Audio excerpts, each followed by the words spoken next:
Welcome back, everybody, to Lecture 8, the Psychology of Mindfulness.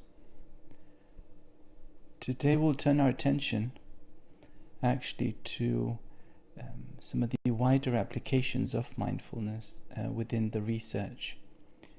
More specifically, the ways in which social psychological paradigms, both experimental and cross-sectional, as well as theoretical, have been applied to the topic of mindfulness, or one might say the ways in which mindfulness has been used within the established social psychological paradigms. So we'll look at a number of different topics within that. So here's the different objectives that we hope to accomplish by the end of the lecture. So we'll start with some experimental techniques from social psychology, where mindfulness has been used to somehow manipulate people's emotional or their cognitive or their behavioral reactions. So we'll look at that. It's very important also to be able to critique these applications, to critique some of the implications of using mindfulness within social psychology. And so we will look at some of the limitations of having these applications within the field. Be able to discuss the link between mindfulness, motivation, and behavior using experimental evidence as well as cross-sectional evidence. So as we will discover, hopefully, a number of different perspectives are employed and methodologies are employed in order to understand how mindfulness relates to daily behavior, to the way we process information, the way we feel about external events such as stresses, relationships, aggression, topics like that, which are very core social psychological topics, have been studied for decades. But of course, the mindfulness application is more recent.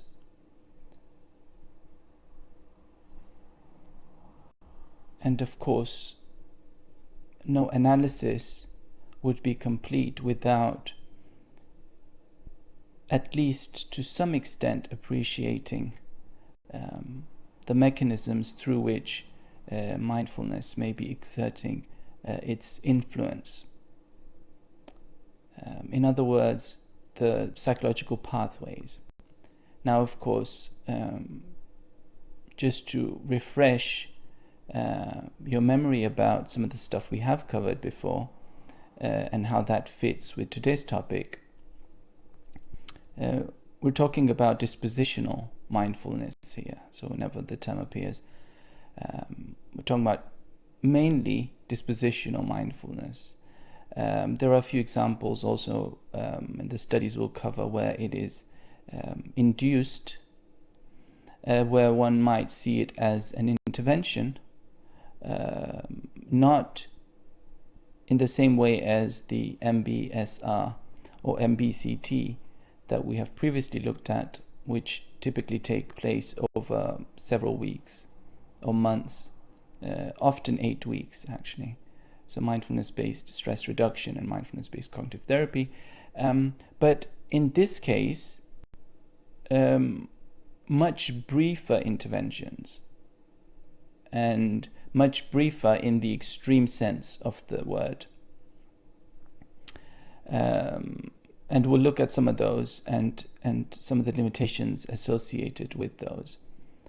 And so, as I say, everyday behavior, relationships, aggression, and various other topics will be explored in this lecture. We'll look at a number of different studies that I've picked, which I think represent some of the interesting aspects of what mindfulness might be doing.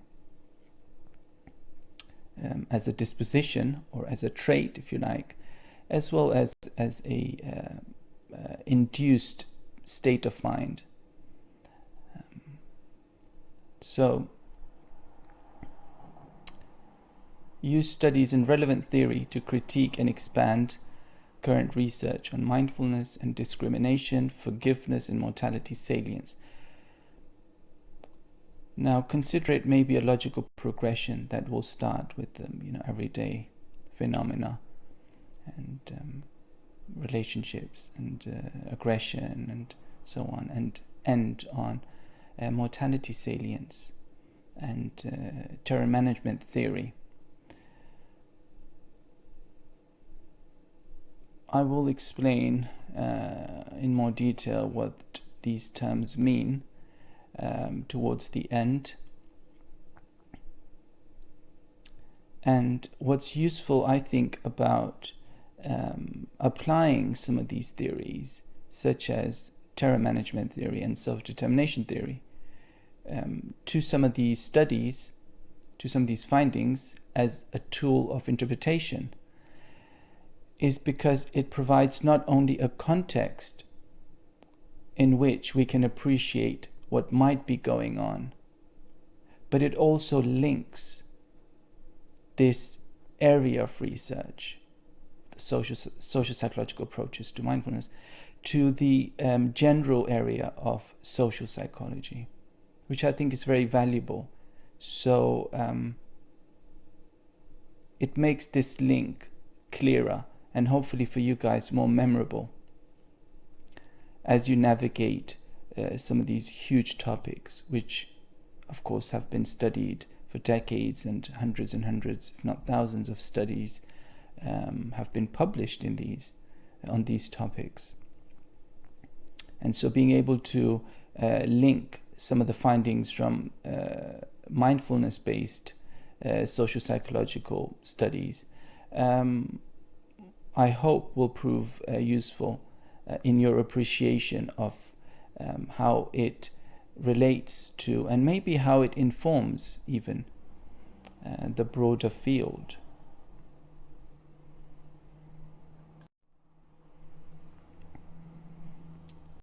So, the trajectory that I have been attempting over the last, 7 weeks of this module, because this is week 8, has been to first have discussions about the various attempts that have been made with regards to conceptualizing mindfulness within psychology.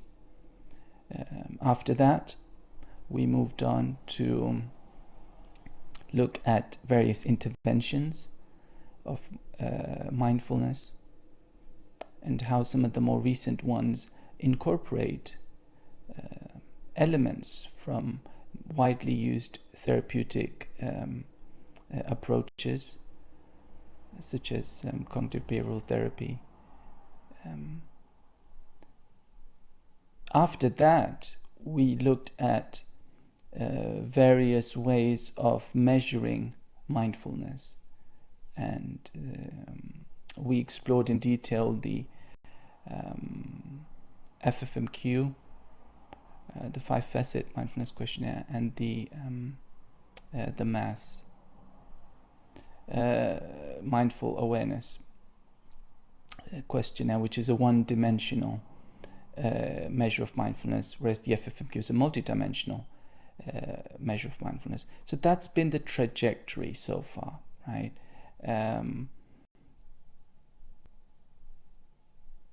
So today is the kind of looking at the bigger picture, I guess, in a sense.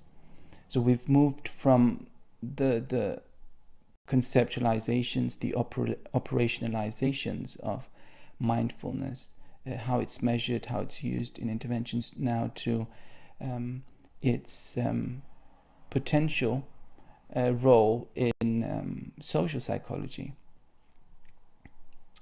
So I hope that trajectory has been more or less logical, straightforward, and successful, I hope.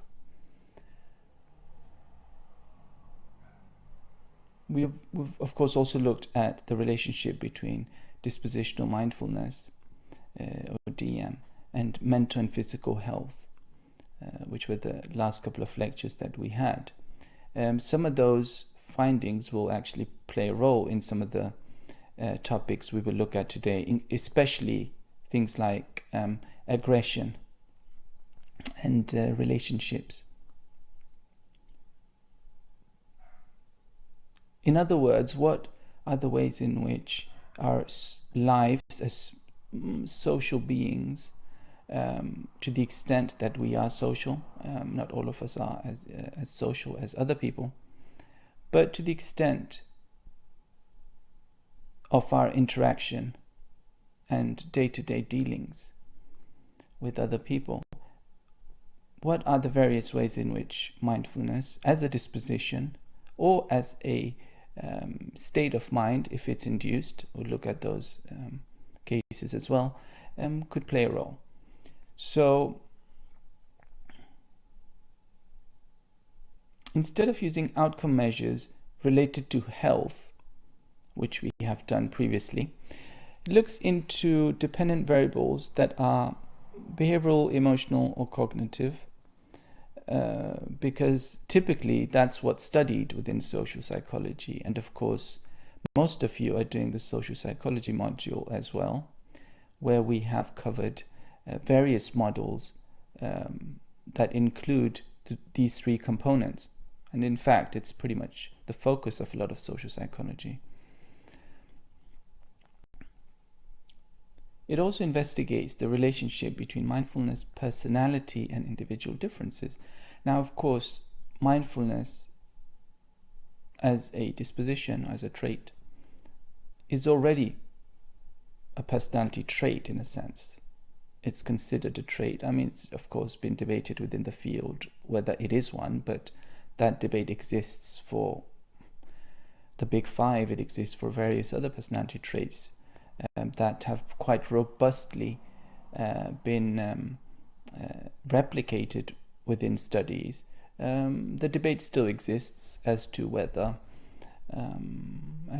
those traits are stable enough across the lifespan, and whether indeed the construct is a valid one. And so those questions exist within DM as well, dispositional mindfulness. But what we will look at is, one of the things is the links between DM and various other personality traits, right? So even if mindfulness is a personality trait or an individual difference, a variable on which individuals differ naturally, with or without training, and without cultivation, if you like, cultivation of the skill. How does it relate to other personality traits is a question that comes up. Some of the studies from this area further explore basic human motivation within the context of mindfulness. So what do we mean by basic human motivation? Well, as you would recall from the social psychology lecture we had a few weeks ago, where we spoke about what really drives human behavior, what drives human cognition. What are some of those basic needs? So if you want to go back to the humanist psychological movement, so the humanists within the tradition, whether it's Maslow or Maslow's hierarchy of needs, or if it's any of the others, you'll see they are discussing which needs might be the more basic ones that human beings are striving towards in their daily lives. And is it the need for high self-esteem? Is it the need for impression management, or also known as self-presentation? So are those some of the basic human needs? Or what happens once you've fulfilled your physiological needs and you have a sense of security? What comes after that? And actually the terror management theory touches upon that as well. We'll come back to that towards the end. And some of the studies look at how dispositional mindfulness predicts general psychological tendencies, whereas other studies look at what consequences priming mindfulness can have. So priming, so again, we've touched upon that before. It's when we present a stimulus or a set of stimuli to individuals, typically below their conscious threshold, and then observe what typically behavioral consequences or emotional cognitive consequences it has for them subsequently. We'll look at some of those cases as well today. Right, so let's look at one article that is, I believe, is a good example of how priming mindfulness might work, what some of the consequences of it might be on various outcomes. So in this particular study, they induced stress to participants by asking them to speak publicly, which tends to work a lot of the time. Apparently people don't like public speaking, and so it's a great way of inducing stress. So one of the joys of being a social psychologist is, of course, that you can stress people out, and also, actually, as a bonus in this kind of study, have some deception. Why deception? Because what they did was they primed participants either with mindfulness or with neutral words, using the words unscrambling task. Right, okay. So what is the words unscrambling task? And how does the priming work through it? Well, basically what it is a task where on the face of it, or as the cover story, you tell participants that, well, we're just going to give you a task now which is linguistic, or it's language task, or whatever word you want to use to describe it, and we'll ask you to unscramble the sentences, because the sentences are all jumbled up as they appear, and so their task is to unscramble these sentences. For example, one sentence, instead of saying the guy went to the club, it will say guy 2 went club 2, something like that, and their job is to unscramble that. So the deception, of course, is in that you present the task as being a language-based ability task, for example, or something else. But in fact, what it is that it's a sneaky way of throwing in some words related to mindfulness into these jumbled up sentences. Why would you want to do that? Well, you would want to do that because that's the whole point of priming, is that you insert, if you like, it sounds a bit violent, but insert into the minds of people certain concepts. And the idea is that it will change their behavior afterwards, or it will change something about their cognition or emotions afterwards. That's the idea. Okay, that's what priming is. And this words unscrambling task is not one that was made up for this particular study. It's pretty established within the social psychological literature as one way of priming individuals with any concept, by the way. And it's one of the ways of doing it without relying on subliminal data presentation, or subliminal stimuli, I should say, presentation, because it's not below the conscious threshold. However, people are not supposed to be aware that the words that are used have some hidden agenda, which of course they do, because in this case there are words about mindfulness. Not all of the sentences, but some of them. You sprinkle into the mix some mindfulness related words such as awareness, tranquility, attention, presence, breath, things like that. So the idea is that somehow magically that will shift something within the minds of these participants. Does it? Well, we'll find out soon.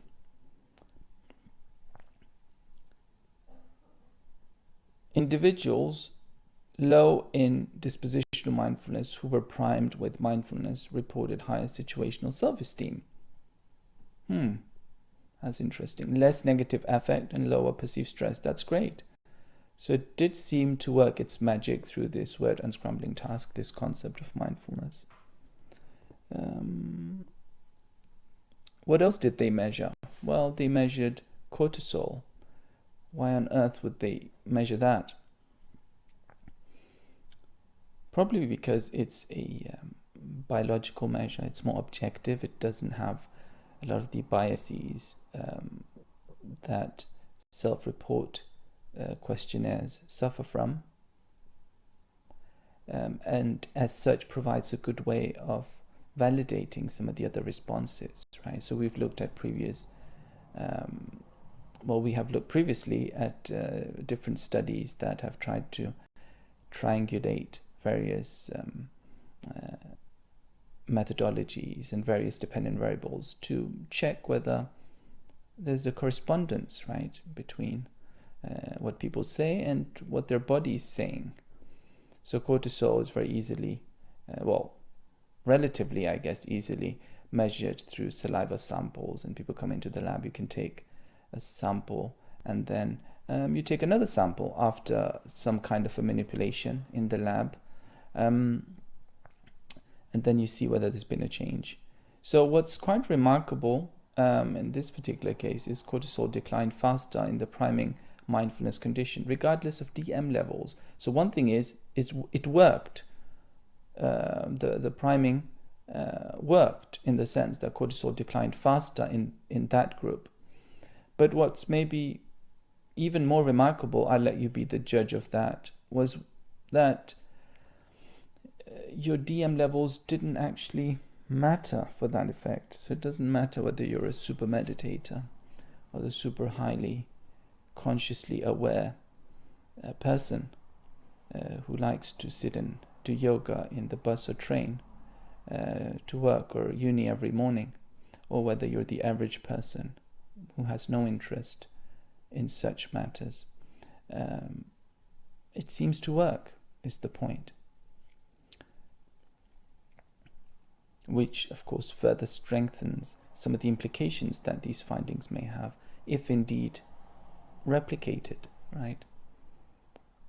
So as I say, we have to take with a pinch of salt some of the studies, well, all of the studies actually that we cover, and that's the whole point about having this critical appraisal of them, particularly with regards to priming research, because as some of you may recall, it has been slightly contentious, or slightly is actually a very mild way of describing it, because there's been a number of failures to replicate some of the priming research that has been done. So it's been brought into question to some extent, whether it works and whether there's an experimenter's bias going on and so on. But I'm not going to get into that here, but something for you to be aware of, that it's good to measure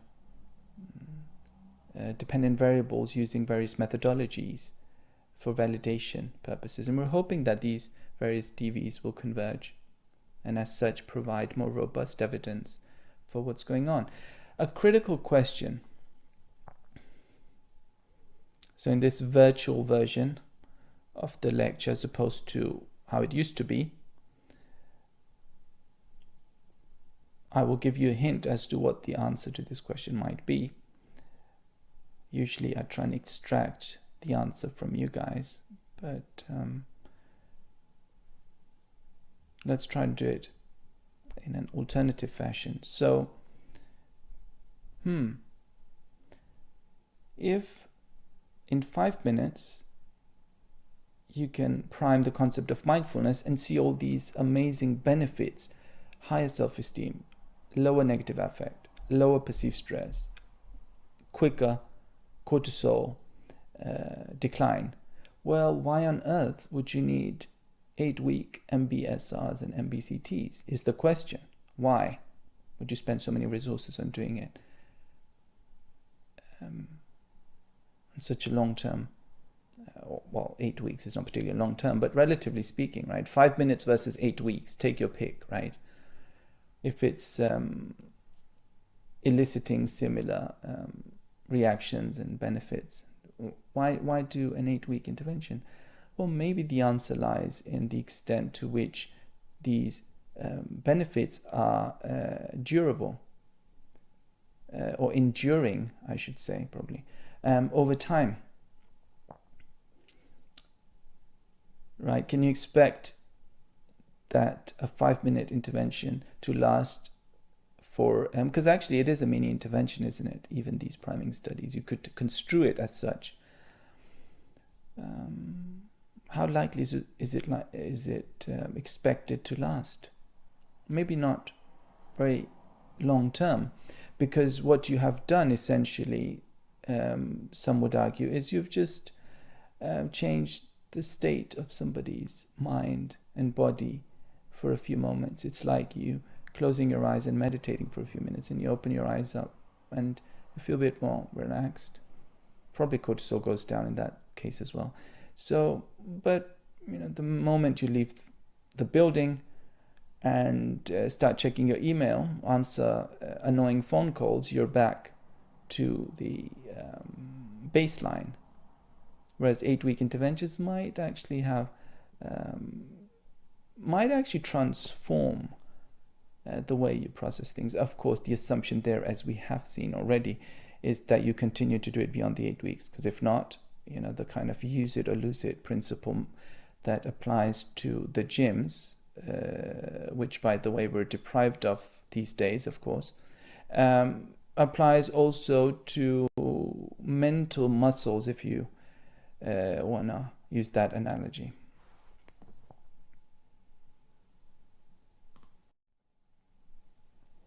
Right, so that's what they found.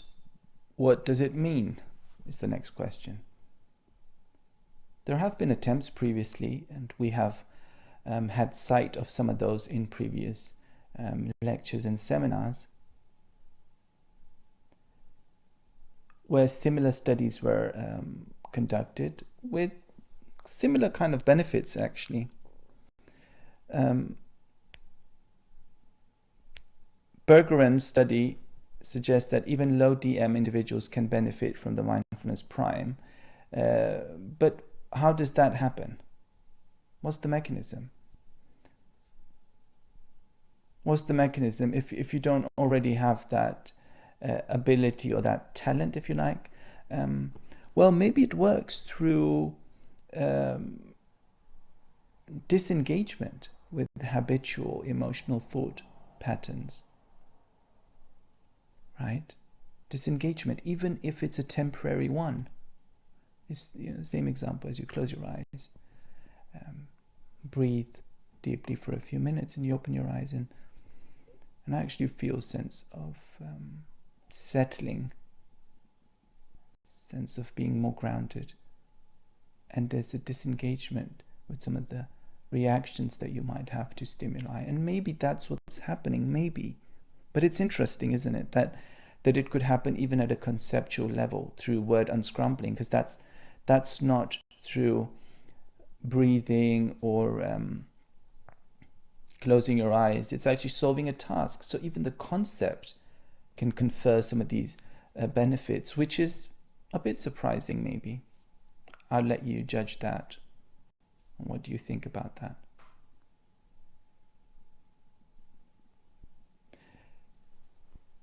A limitation, maybe, if you like, a methodological one, is to what extent might the priming words, such as present moment, let go, detachment, acceptance, all of which, of course, pertain to this conceptualization of mindfulness, which not everybody agrees on, but there's some extent of agreement within the researchers that these various elements are intrinsically characteristic of mindfulness. So to what extent might such priming words have primed an attitude of not caring rather than mindfulness? So again, we're in that very tricky situation where we have to specify what we mean by mindfulness. We have to be very clear that it doesn't conceptually overlap too much with other psychological constructs, right? Such as not caring, not being motivated, self-distancing, dissociation. I mean, right? There's so many psychological constructs, so many states of mind that such words could be activating.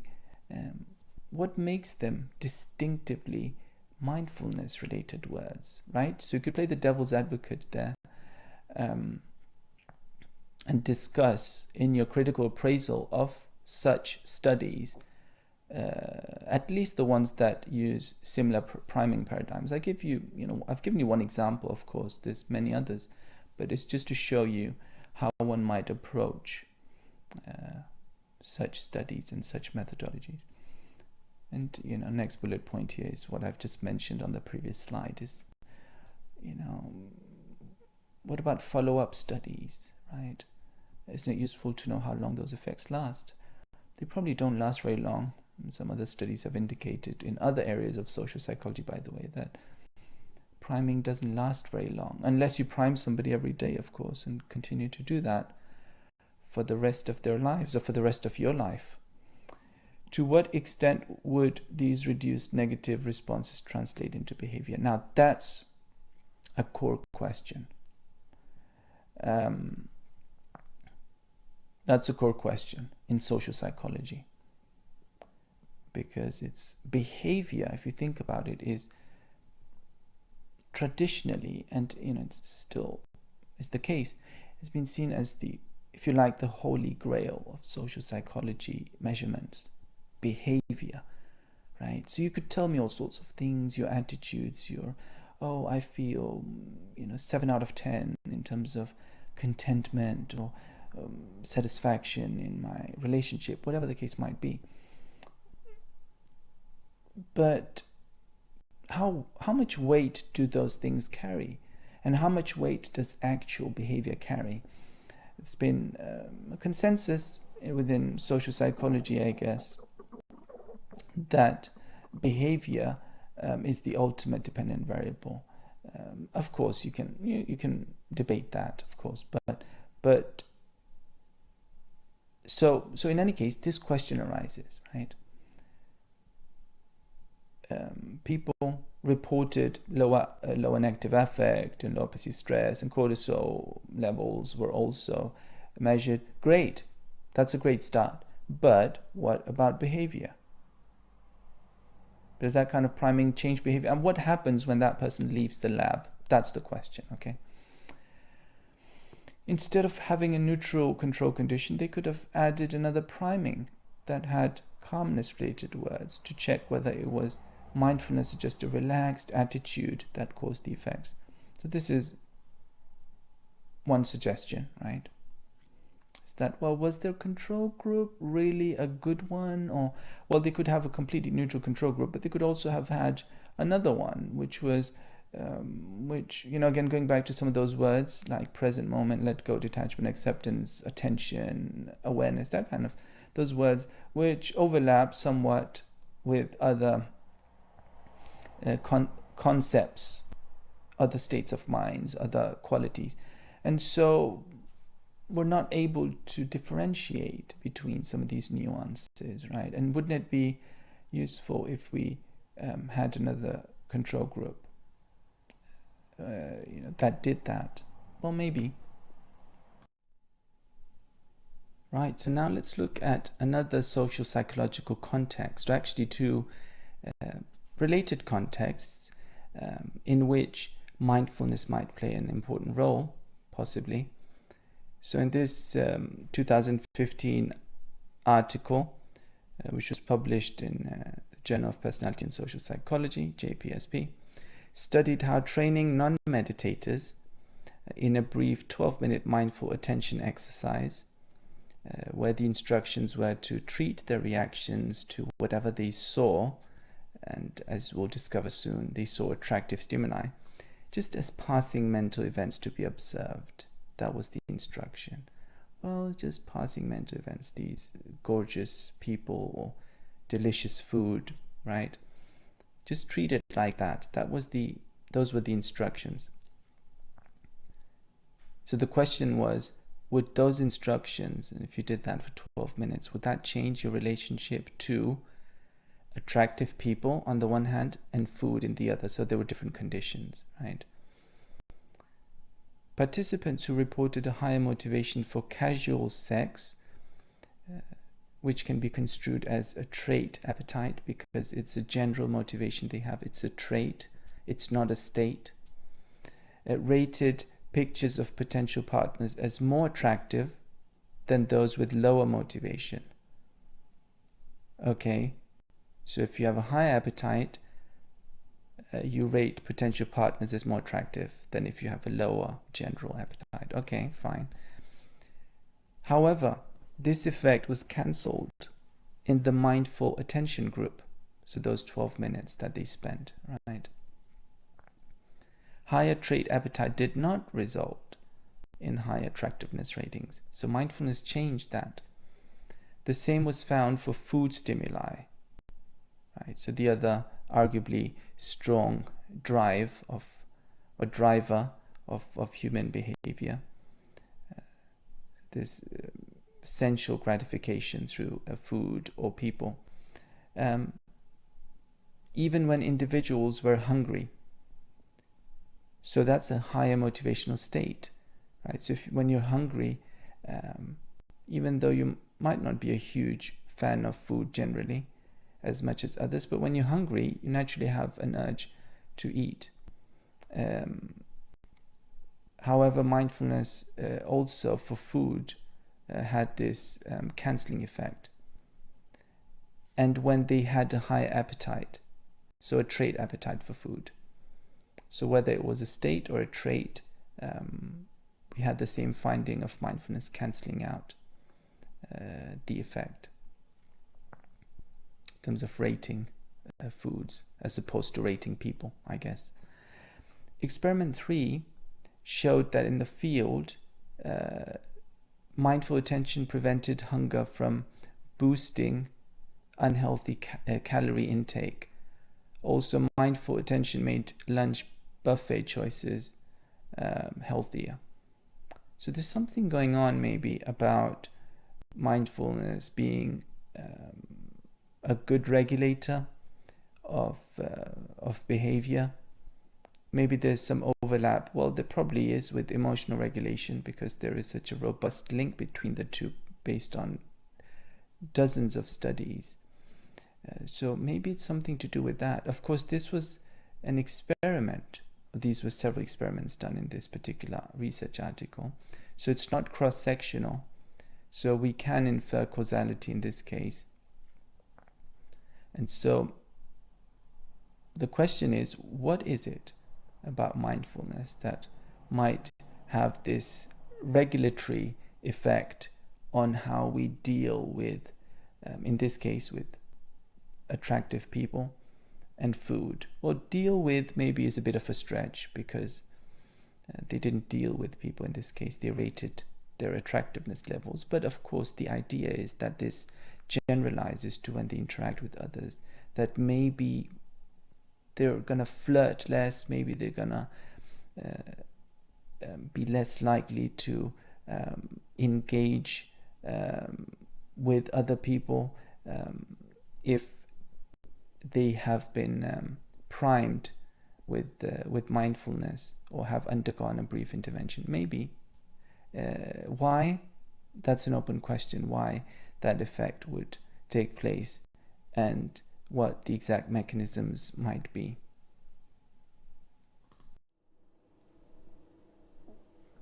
So what do these findings mean? What do they indicate? They might indicate that mindful attention might be a metacognitive way of realizing that experiences of pleasure and urges to indulge are mere thoughts. So do you remember the instructions that the researchers gave to participants? Oh, let's just let these thoughts, treat them as just passing events. You don't have to cling on to them, right? Rather than being necessary triggers of behavior.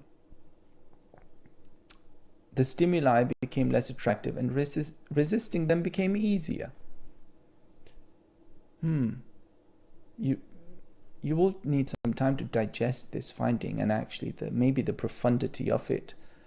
I think it's very profound in a number of ways. But what's happening here? What's happening is that you have the bigger picture, maybe, is that you have certain trait motivations, what they call trait appetite, right? This drive, your natural drive, well, some people's natural drive is higher than others for various things, right?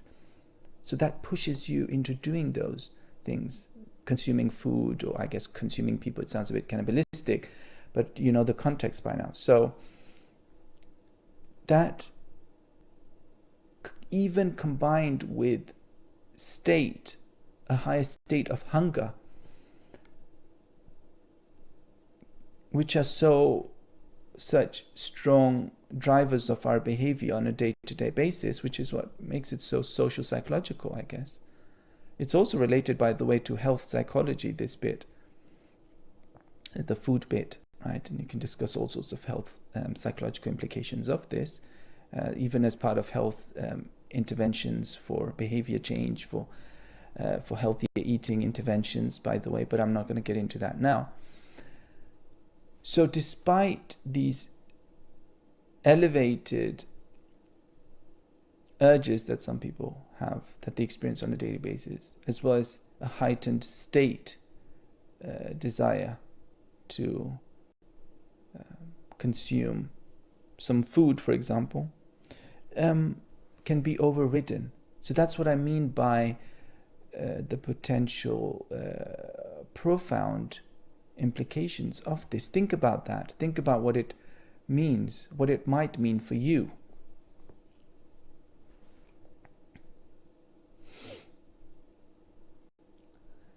The intervention possibly reduced cravings further by reducing automatic reactions to attractive stimuli, as well as through a self-distancing. What does that mean? Well, and this is one thing that we have been talking about, or I have been talking about during our seminars,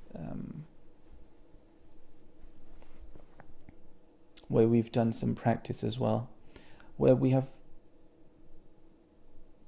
I hope, discovered that a lot of the time we find ourselves in what they very casually call autopilot mode, right? Where a need arises within us and we act according to it straight away, automatically, without thinking. You grab that cheesecake, that cookie, for example, that beautiful person running in the park, without thinking about what you're doing. But so what if this mindfulness exercise actually reduces those cravings by making you a bit more aware of what on earth you're doing, actually, as opposed to not knowing what you're doing. Could that be part of the reason? Could it maybe be that it increases a transparency within your cognitive experience, where there's an intermediary step where you say, well, actually, that's interesting, I feel craving, but what does it mean? Maybe you pause, right? Maybe you self-distance. So we've spoken a bit about that previously, self-distancing. Not being so absorbed in our experience. Which is actually, I mean, that's might seem as a paradox for mindfulness, because you're supposed to be absorbed in the experience, but that's the momentary experience. Typically, it's not being absorbed in stimuli that are disguised in certain temptations, if you like. But that's not a debate I'm gonna enter right now. These findings are powerful because they demonstrate that mindful attention to override both motivational traits and motivational traits. And that's the distinction motivational traits and motivational states. That's the distinction I just made earlier when I said that the trait appetite and hunger, a state hunger, both can be overridden, which is potentially very powerful. I mean, if this generalizes, right, and think about the implications. Participants were not instructed to change the content of their thoughts during the presentation of the tempting stimuli. So it was not a case of distraction or reappraisal, but rather realization of the fleeting nature of urges. Why is this important? It's very important because it's not a case of distraction. Why might you say it's distraction? Well, because you're in front of this gorgeous person, or you're in front of this gorgeous cake. In either case, right? If I ask you to do something else as you marvel at this beautiful object in front of you, you could argue, well, it might work even if it's not mindfulness. It could just work as a distraction. What if I ask you to do a mathematical task on your computer? I mean, that's not mindfulness, but it's a distraction. So maybe you will find similar benefits. Well, possibly. So it's a good point, right? It's a good point because it's a potential limitation of this methodology. What about reappraisal? Now, cognitive reappraisal, is something we have looked at a number of times. We've looked at some of the ways of measuring it. We've looked at what it means, cognitive reappraisal, within the clinical literature. What is it? It is, to refresh your memory, it is when we reinterpret stimuli and experiences in more adaptive ways. Why would you want to do that? Because you feel better as a result. It's one of the key strategies of emotion regulation, and in fact, a lot of the more popular measures of emotion regulation, such as the ERQ, has it as one of its two facets, two subscales, if you like. So that's immensely important as a potential way of resisting temptation. In fact, you could go back to some of the classic studies done on children or adults, the marshmallow test and all that research about delay of gratification. What's going on? To what extent is that distraction? To what extent is it emotion regulation? What's the role of reappraisal? Right? So people were not instructed to change the content of their thoughts. Because if you change the content, you could argue it's reappraisal. Right? If you are asked to do something else, you could say, oh, it's a case of distraction. Maybe that's not the case when the instructions are what they were in this case. Namely, to treat your thoughts and feelings as passing events. It's not telling you, oh, think about something else, right? Which would be distraction. It's not asking you to, oh, well, what if you saw your thoughts or feelings in that way instead of this way? That would be reappraisal. It's not saying that. It's saying treat them as passing events. Very crucial, okay?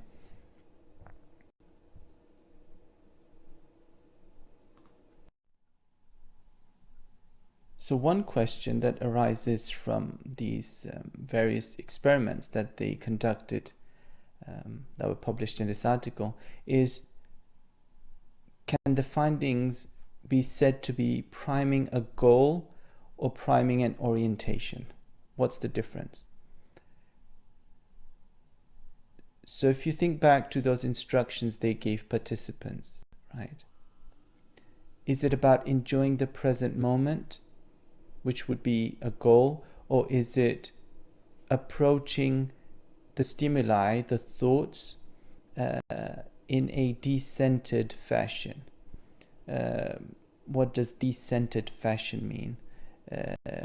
Well, it means self-distancing, right? It's this concept of experiencing things while being present in the moment, but not clinging on to the experience.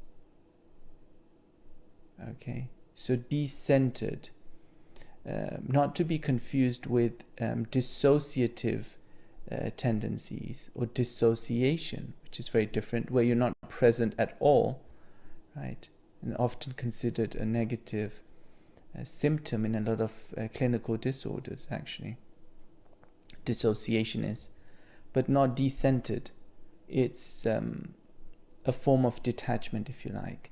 So the question is, what exactly are those instructions doing? What exactly is that intervention doing? So it might be interpreted as reducing reactions due to the relaxed state of mind that participants find themselves in, where engaging with stimuli seems like an unwelcome effort. So you could, argue that what's happening is not much to do with mindfulness. It's just, you're just more relaxed. And so you don't really want to engage with the stimuli despite how enticing they might be. It's an alternative explanation, I guess, a valid one. To what extent are participants aware of their reactions to these stimuli? Well, it might be worth adding another measure at the end to test the extent of their awareness. Are they actively putting in an effort, or does it happen automatically because of this induction?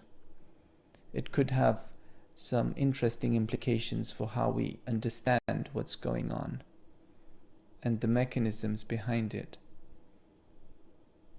No evidence that the effect is due to any self-regulatory process, but is likely to be the consequence of changing one's perspective on the transient nature of thoughts. So we don't know whether it's got anything to do with people's processing of the stimuli in a way that is more regulatory, where they either down-regulate their engagement with these stimuli or maybe somehow distract themselves, which would be another way of regulating one's reaction to stimuli. Especially, I guess, when it comes to food, for example, a lot of people would distract themselves so that they don't feel vulnerable to possibly consuming that cheesecake. And so distraction can sometimes work. And there's so many other strategies that people employ to behave in a certain way or not to behave, or not to indulge, as is the case in this particular context. Not to indulge, but we don't know much about what exactly is going on behind the scenes, as it were. So there's no evidence for that, but is likely to be the consequence of changing one's perspective on the transient nature of thoughts. Maybe because that would fit with the instructions that were given. How robust and durable is the effect after participants leave the lab? Right? Does it equip participants with a new skill, or does it simply prime a momentary goal? This is a problem, as we say, with a lot of these brief inductions, brief interventions, or even the 8-week ones actually, the extent to which they last without continuous effort or continuous training. They might fade away. In fact, a lot of studies indicate that they do indeed fade after a while, unless they're somehow sustained or nourished through ongoing practice and training. And that might well be the case here as well. So moving on from the tantalizing and sublime, if you like, to the ridiculous, aggressive behavior.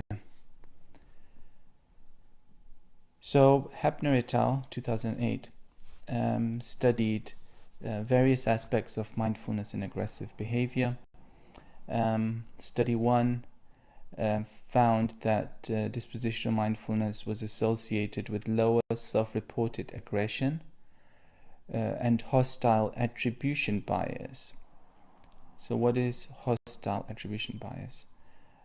The way that it was construed was through certain vignettes that were designed to represent a real life situation where we might feel a need to be aggressive through annoyance or other means. Such as, so one example of their vignettes was, imagine you're on a bus and somebody places their bag where you were about to sit. And so participants were asked, first of all, to what extent do you think the person might have done this on purpose to annoy you or to take your right away of sitting where you want to sit in a public place and so on. About the magnitude of their anger, so how angry were you, they asked you as participants, and your desire to retaliate. So those were the questions asked. And as it says, dispositional mindfulness was associated with lower self-reported aggression and hostile attribution bias. So why is that? How, in what sense can we call that hostile attribution bias, and why attribution? Because it taps into, hopefully, the extent to which you attribute to other individuals a certain negative intention, and then you react to that as a result. You react aggressively in a lot of situations, and they wanted to see whether dispositional mindfulness would predict a lower such attribution and a lower reaction, and it seemed to have done that. But of course, we have to stay critical of the studies that we cover, as always. So we might ask, to what extent are vignettes an ecologically valid method of testing aggression and behavior? Of course, they didn't measure behavior outside in buses and train stations and on the roads, but that would have been difficult, of course. Instead, vignettes can be argued to be fairly close. Well, I guess that's debatable how close they are, but at least they're supposed to represent real life situations. And if you perceive those vignettes, those scenarios, as particularly aggression inducing in yourselves, then the interpretation is, the leap is to say, well, if that's how you see this scenario, then maybe that's how you would behave as well. That's how you would interpret it in real life, and it might trigger some aggression in you. So that's the assumption. Of course, it's an assumption. And you can decide for yourselves to what extent you think it's a good way of measuring this when we aren't quite able to go out there and observe people punching each other or encourage them to punch each other in the face, to have something in the lab that approximates that, right? And so typically in class I ask this question about, so what do you guys think? What alternatives could have been used instead of these vignettes? Can you think of anything that comes closer to actual behavior? So maybe you can have a think about that. Also, could the order of measuring these dependent variables after measuring DM potentially be a problem? If so, why?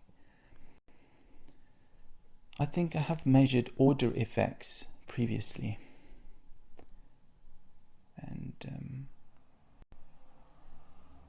often in a lot of studies, especially in a lot of experiments, it's very crucial when you measure the individual differences, which DM is of course an example of, and when you measure the primary DV, the secondary DV, and so on.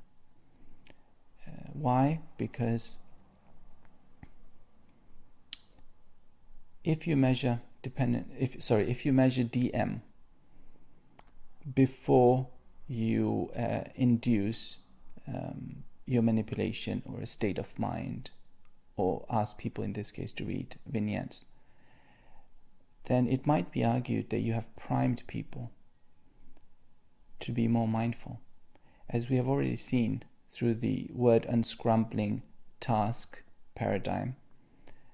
Simply by reading certain words and concepts and not processing them consciously can induce a state of mind, well, if not a state of mind, at least a goal. That's the whole point of priming. It seems to be able to do that. And of course, as I mentioned earlier, we have to be a bit careful in terms of the robustness and the universality, the generalizability of such priming effects, of course. But that's the point. So if people get primed with mindfulness by just doing word unscrambling without realizing that they're processing these words, then what would completing a DM measure do to you? Right? But the trouble is that if you gave the DM, the dispositional mindfulness measure, afterwards, after the DVs, that could also be problematic. Excuse me. That could also be problematic because, well, maybe the vignettes have affected your DM in turn, right? So it's always a very tricky problem to solve, this order of the various questionnaires, the various instruments, and so on. So it's something for you to think about if you're going to design your own experiment around mindfulness, or for that matter, any other social, psychological context that you are aware of these order effects. So that might be a problem in this case as well. So what happened in study 2? Some of the participants were rejected from a social group exercise, but half of them received a mindfulness exercise for 5 minutes, the raisin eating task, before being rejected, while the other group did not. The mindfulness group reported lower levels of aggression. Okay, let's break that down a bit. First of all, what's the idea with social rejection? Well, what's that got to do with aggression? Maybe we feel a bit aggressive if we're rejected by other people, unless, of course, some of us are so used to it that it doesn't really bother us anymore. We're kind of desensitized to it. But for the most part, I think it's a fair assumption to say that, if you're rejected by a group, by a study group or any other group, that you would maybe display some aggression, some hostility. So that's the assumption here, right? But then half of them, so everybody's rejected, great. Half of them received a mindfulness exercise for 5 minutes, and the other one didn't. And so the ones who did that exercise reported lower levels of aggression, as you might expect. But raisin eating tasks. So I think I have mentioned that a couple of times. Some of you are familiar with it already. But it's basically why a raisin exactly, I'm not sure, but that's how it started apparently. Where you consume a raisin very mindfully, enjoying it, eating it with full presence, as opposed to consuming it without even being aware of it and having a conversation or watching an episode of The Simpsons, but doing it with full awareness, presence, attention. It's become a bit symbolic, this task of mindful eating, which of course is a different area of research, but it's got this iconic status now, this task. The authors argue that one potential mechanism of these effect, that's a typo, of this effect might be the reduced ego involvement subsequent to mindfulness exercise. Or in high DM individuals, a chronically low ego involvement, interesting, which may be associated with a secure form of high self-esteem. So why did they find it? One interpretation is that eating that raisin for 5 minutes is going to be a very slow consumption, I guess. But by the time you're done with that, you have reduced the involvement of your ego with what happened before, namely the rejection. That fits with theory, I guess. But you might want to think about alternative explanations.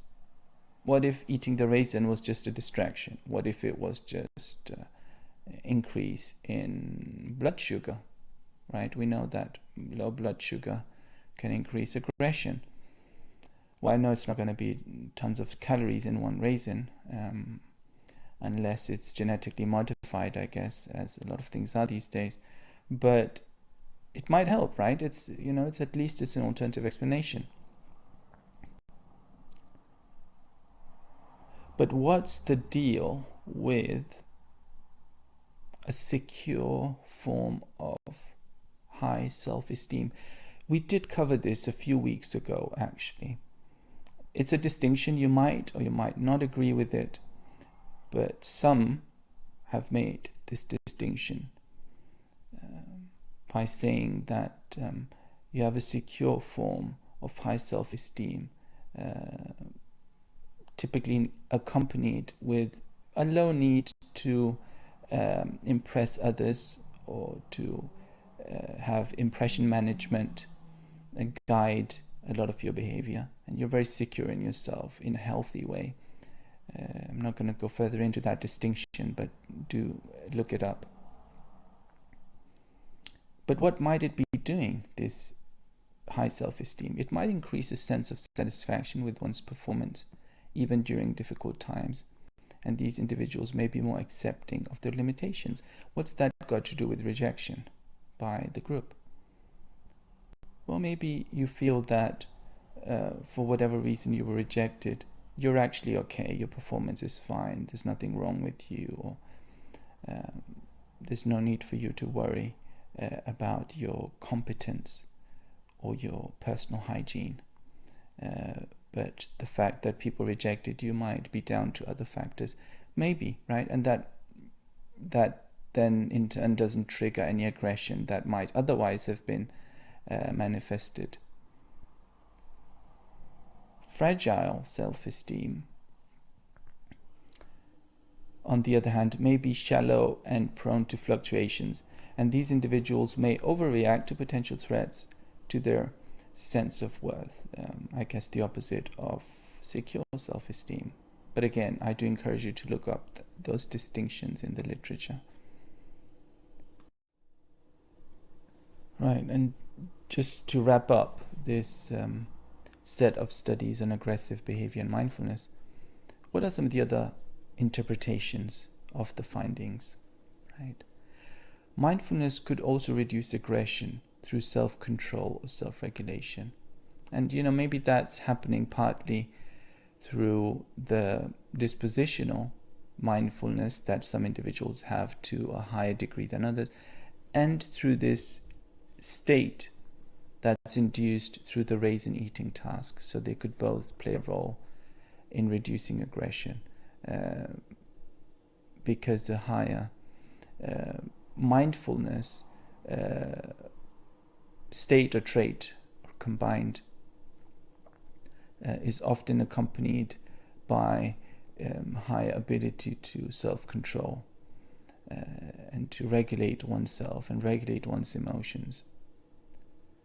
Another potential explanation given by the authors is how self-other overlap might reduce hostility towards others. Self-other overlap, right? So this is getting a bit more in the philosophical direction, which hasn't been the focus of this module, but we have touched upon this a couple of times. So the preference or the habit of not seeing other people as being very separate from you is one tendency that some have argued is and should be part of the definition of mindfulness, and it encompasses some of those qualities that one might strive towards, or one indeed has achieved even to some extent. And so if you see those other people who rejected you as well, they're just like me, or they're not very different from me, however you visualize that, however you conceive that idea of them being not very different from you or not being separate from you, I guess that's going to be down to your worldview, your philosophy, and your imagination. But that might reduce the hostility towards them. I think that makes theoretical sense. Higher levels of compassion and empathy might also be potential mechanisms. So we have seen certain very persistent attempts by some researchers and some theorists that compassion and empathy are necessary elements in mindfulness. Or a sense of selflessness, either cultivated or trait-related. So could be done through humbling practices, not taking. I guess that in everyday language, the layperson might say, "Well, don't take yourself too seriously," or "I don't take myself too seriously," or "You shouldn't take that." That's what the idea here is. What might the clinical implications of these findings be for rehab or treatments, individually or in groups? So think about that. So we do treat aggressive individuals. We treat a lot of criminals who show a number of aggressive tendencies, right? So if mindfulness might be reducing some of that, could that be particularly useful for certain groups who have violent tendencies? Right, so domestic violence, for example, which apparently during this crisis has increased tremendously in various countries, apparently. Right. In study 2, to what extent was the rejection significant enough? No measure of emotional behavioral reactions to the manipulation. I think this is a very important point. Rejection significant enough. we're talking here about whether it's really going to bother you that these people rejected you, right? It depends, right? Who are these people?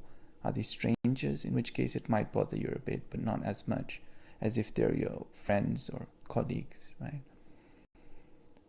So in order to assess to what extent it might be perceived by individuals to be significant emotionally, there should be some measure of it, right? We can't just assume that everybody will be affected to the same extent by rejection. Some people are going to celebrate being rejected, right? I can think of at least one person off the top of my head who would.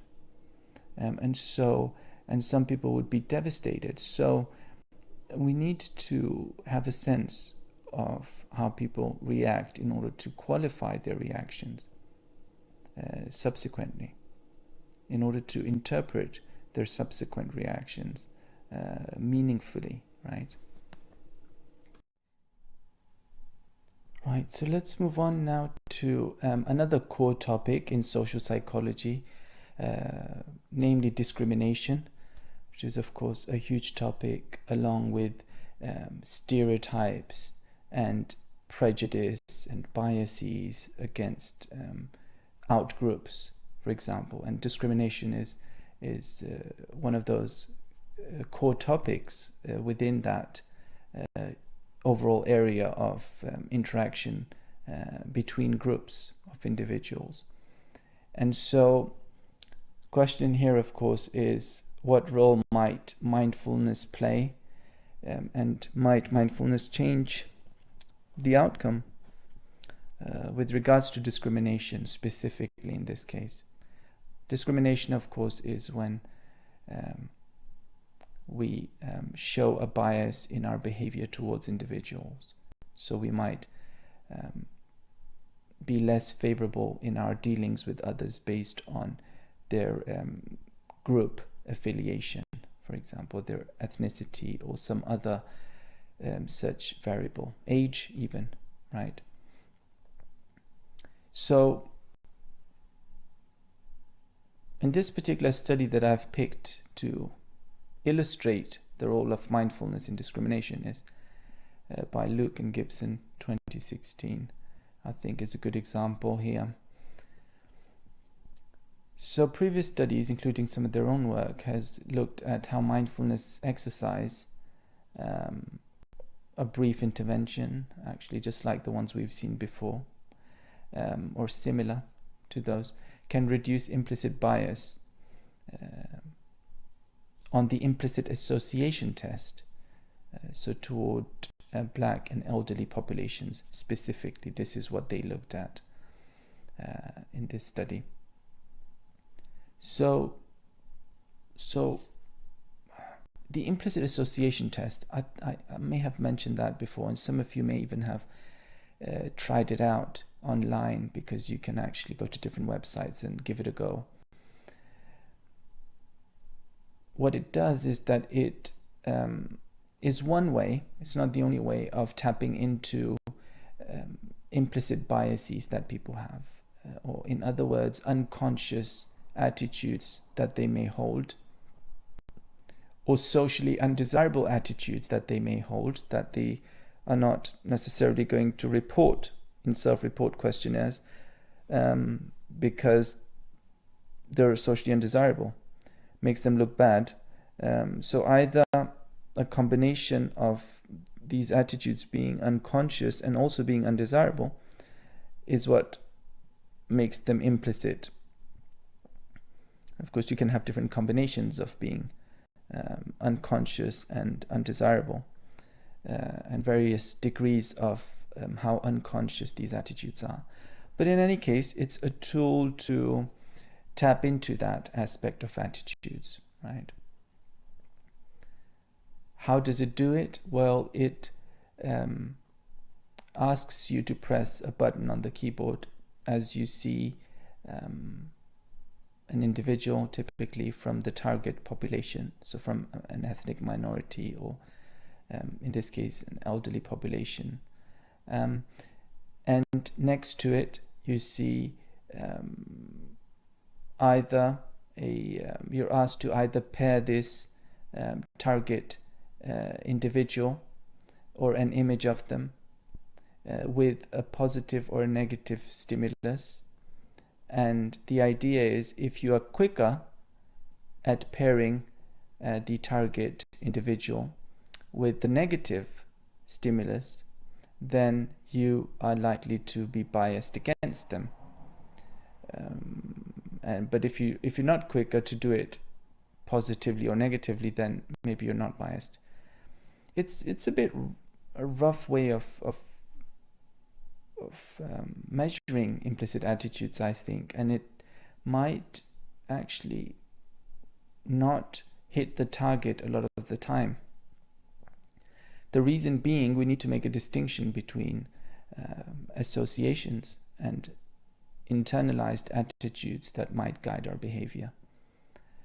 It's one thing that we associate object A or person A with object B or person B or a quality or whatever, right? And it's quite another to actually think it to be true. So you could be forming associations through the messages you're getting from media, from other people. That doesn't mean you've internalized these. So there are some critiques of these latency paradigms. There's a number of them. The IAT, the implicit association test, is one of them, but there's others with slight variations in terms of how the stimuli are presented. Sometimes they're presented at the same time. Sometimes one stimulus is presented and then the next one comes afterwards, and they check how quickly you respond to that. But again, you have to be really careful in how you interpret a lot of these findings. And some studies indicate that these implicit attitudes are highly predictive of behavior. Others show a weaker link. Right. So anyway, that's what they did in this particular study. And so they used the quad model, which proposes multiple factors that play a role in implicit bias, including automatic activation of stereotypes and the ability to override this bias, which is a model that's, I think, quite useful for you to read and understand and see how it fits with some of these findings. In this study, they moved on to study discrimination using the trust game paradigm of money sharing. So previous studies have shown that people tend to share money with individuals who look like them, who think like them, who belong to the same social class, and so on. So the more similar somebody is to you, the more likely you are to share money with them and give them money and be generous. That's what seems to be a recurring finding. And they wanted, of course, to see whether that might change actually if people listen to a 10-minute guided meditation on their sensations and thoughts in a non-judgmental way.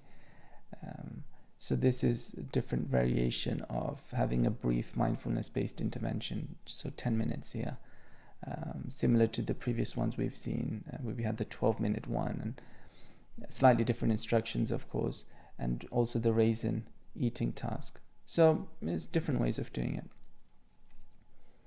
And of course, the non-judgmental way is a recurring description of mindfulness, isn't it? And it's considered to be at the core of mindfulness. But of course, it takes on a slightly different meaning in this case when we're dealing with other people as well, and biases and discrimination, because then the judgment means something a bit different, something a bit more social than how we conceive of it when we're meditating, for example. Anyway, so they did that for 10 minutes. And then what happened? Compared to the control group, the meditation group showed a lower bias in terms of sharing equal amount of money with both white and black interaction partners. So that's,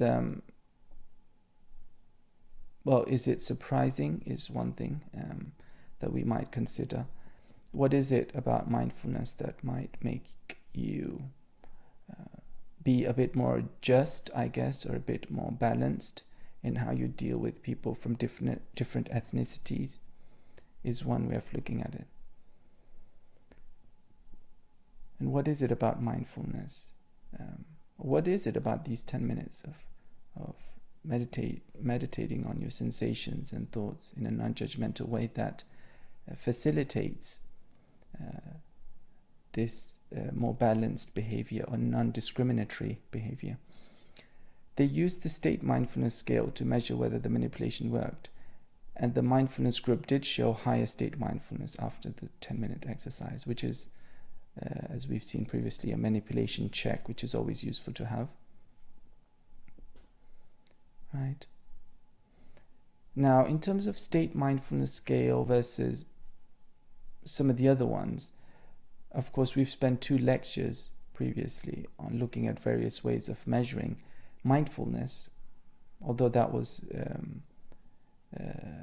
exclusively dispositional mindfulness or trait mindfulness. There is a big debate as to whether state mindfulness or trait mindfulness are to be construed differently, what's different about them, and also if you were to measure mindfulness, how would you measure it differently if you wanted to know state mindfulness versus trait? Well, one obvious way might be to say, oh, I generally feel that I'm very attentive to things as they emerge, my inner feelings, or as I eat, the sensations, and all that kind of stuff, just phrased as, oh, I generally act that way, or generally feel that way, or I generally approach the situation that way, as opposed to right now, I'm approaching the situation in this way. But other than that, I mean, would you change anything else? Because the experience itself, the characteristics of mindfulness, wouldn't necessarily be any different, would they? Based on whether it's state or trait. So other than that wording, I generally, as opposed to I'm right now, just like with a lot of other measures that we have in clinical and health psychology, right? Where we phrase things differently depending on whether we're interested in how people generally feel about anxiety or how they're feeling right now. So state anxiety versus trait anxiety, right? Well, the instructions might be a bit different, but are the feelings different? Is anxiety different as a construct?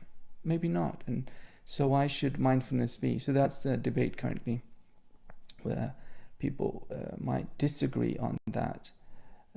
But it is worth knowing that for you guys, that you have to think very carefully before you make any such distinction, especially if it comes to measurements.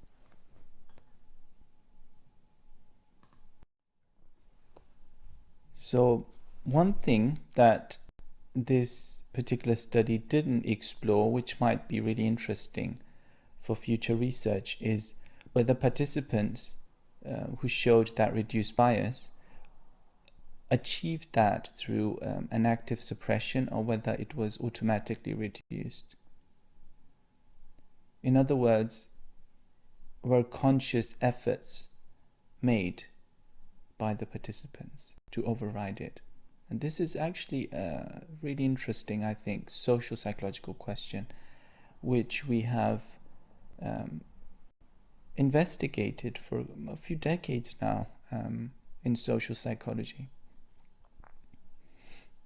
We, of course, had that classic paper that some of you might have had sight of, the late 80s, I think it was 89, published in JPSP, the Journal of Personality and Social Psychology, by Patricia Devine, about the extent to which prejudiced people differ from non-prejudiced people through a conscious suppression of the bias rather than it happening automatically. So it's really interesting to explore some of these, or it would be interesting to explore some of these aspects within this line of research in mindfulness, which is of course a much more recent development within social psychology. The meditation could have primed the concept of non-judgment rather than mindfulness. Again, we're back to that debate about what is mindfulness, what isn't mindfulness, and some of its so-called sister concepts or sister qualities might be at play. And so a semantic debate as to, well, it's just non-judgment, it's not mindfulness, or, well, it's just self-distancing, or it is just non-attachment, and so on, right? So it's a debate that I guess is always going to be there. And it's up to us to then decide which direction we lean towards and how we would like to interpret these things. And maybe for future research to be able to distinguish between some of these qualities, which will be quite tricky, I suspect. But to at least develop paradigms in which we might be able to, at least to some extent, separate some of these qualities in order to have a more targeted investigation of mindfulness, the way we construe it, of course. The manipulation check was a strength of the study. And I think I mentioned this just before, that it's not something that we see a lot of studies use. Excuse me, unfortunately, because we can't then be quite sure what yielded the effect in the end, whether it was the manipulation or maybe it was something else. But also, even if it was the manipulation, was it through the mechanism that we're hoping to see, or through something else? That's going to be difficult, right, to understand. Which facets of the FFMQ would be most relevant to this manipulation and outcome? So the FFMQ, of course, being one of the preferred, one of the most widely used measures of mindfulness in the literature, has 5 facets. It's a multi-dimensional measure of mindfulness. And so I want you to think about, if you were to conduct further research into this, would you have reason to maybe not necessarily predict that all the facets would be relevant, but maybe some of them more than others, right? So we need a more nuanced examination of what's going on, probably, than just saying, oh, it's just mindfulness. And mindfulness is so many different things, right? How could this study have tested whether some of the facets were more predictive of lower discrimination? Again, a methodological question that I'd like you to think about. What would be the relative weight of DM, state mindfulness, and trained mindfulness? Again, if we have baseline measures, we have measures done at various stages of the study, then maybe, and also ask people about their training in mindfulness. It might give us a sense of, well, which ones of these are better at predicting the outcomes that we see, right? And that is a next natural step of understanding these relationships. An alternative explanation of the findings could be that the meditation exercise relaxes participants, which in turn made them less prone to automatic bias. So they're just more relaxed and might not be as aroused, which might, some people would argue, be more conducive to a bias. So if you're more relaxed, maybe you are more open-minded. Is that a fair prediction? Maybe. Right, so moving on to the next social psychological domain where mindfulness has been studied, namely romantic attraction. So yeah, we're jumping from one social psychological topic to another one, just to give you a sense of all the contexts in which mindfulness has been studied within social psychology. So, of all things, speed dating. So,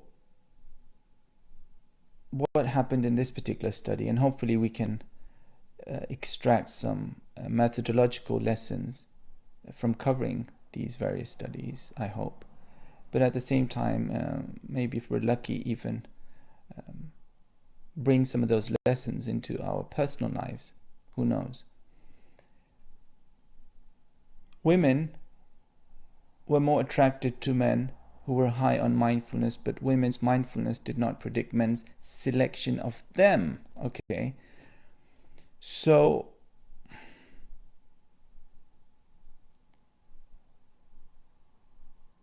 maybe I should just, as we ponder the implications of this, just read the next sentence here. Instead, men were attracted to women who were physically more attractive. Okay, so we've heard that one before.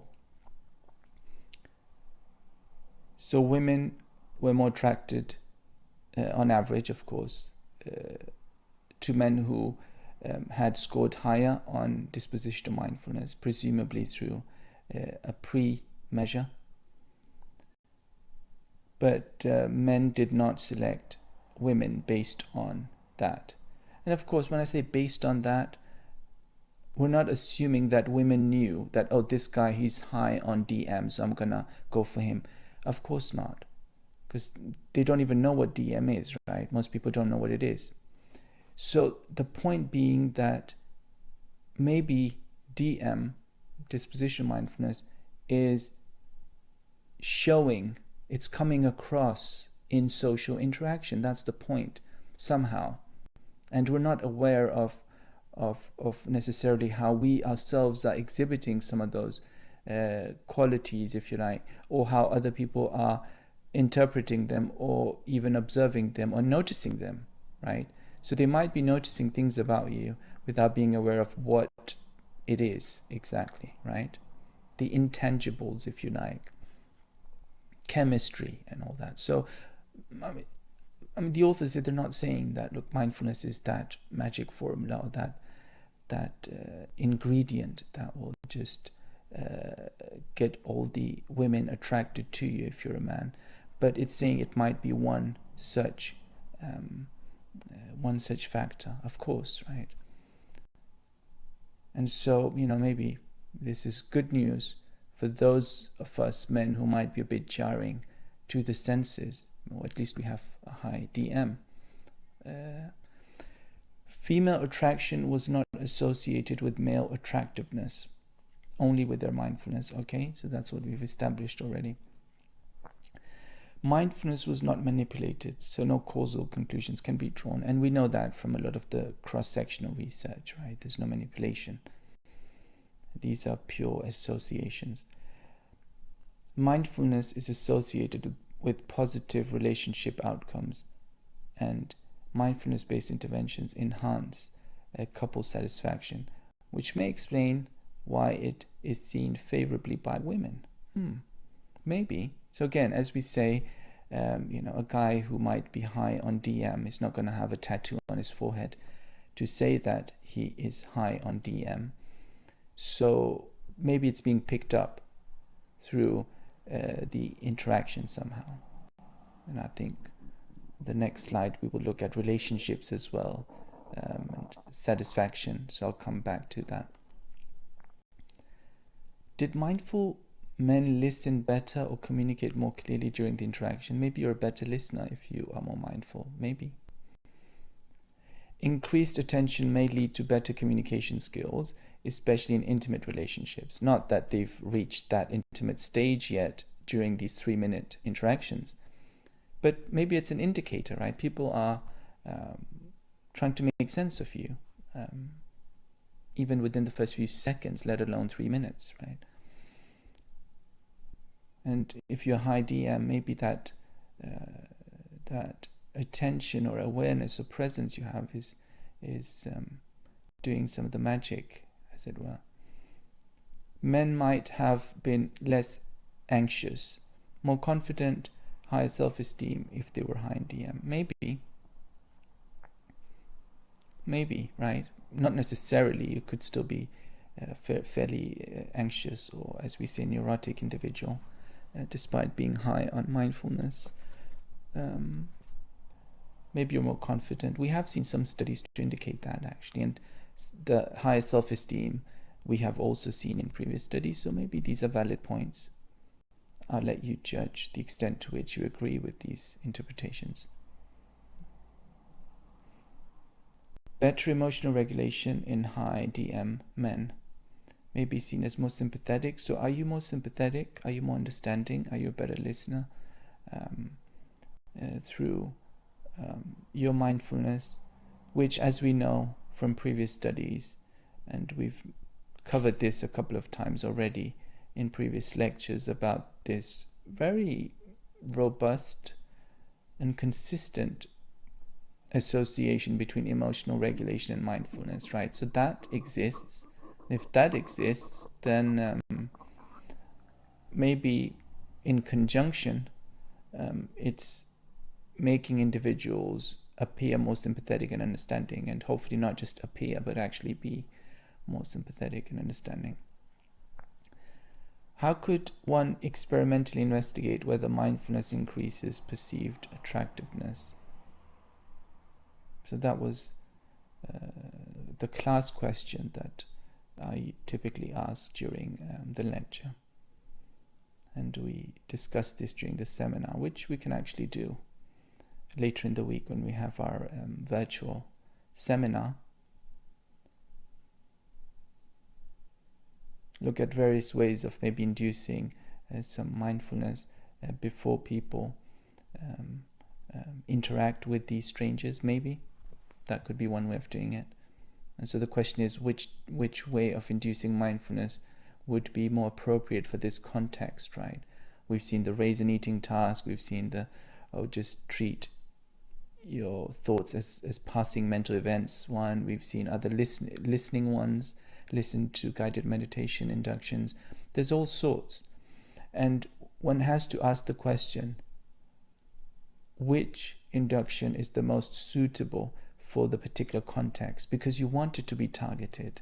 You don't just want to give everybody a raisin to eat, regardless of context, because eating a raisin mindfully might activate certain facets of mindfulness, but not others, right?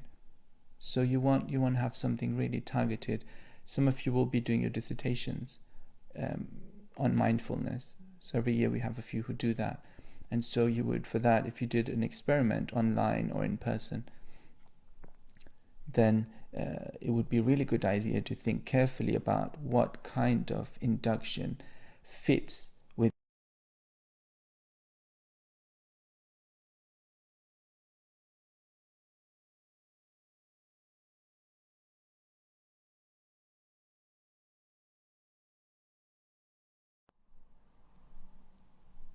So as promised, we're now coming back to the relationship satisfaction. I think logically progresses on from the speed dating one. So here we have a review article, which are always useful to get a sense of the broader area and the recurring findings within a certain area. Even more useful, of course, if you have a meta-analysis within a systematic review to get a sense of how strong the effects are within the literature.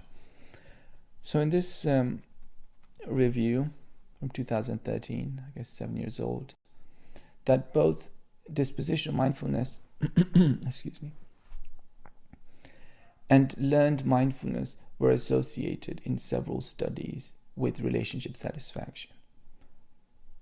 So both dispositional and cultivated, both trait and learned, right?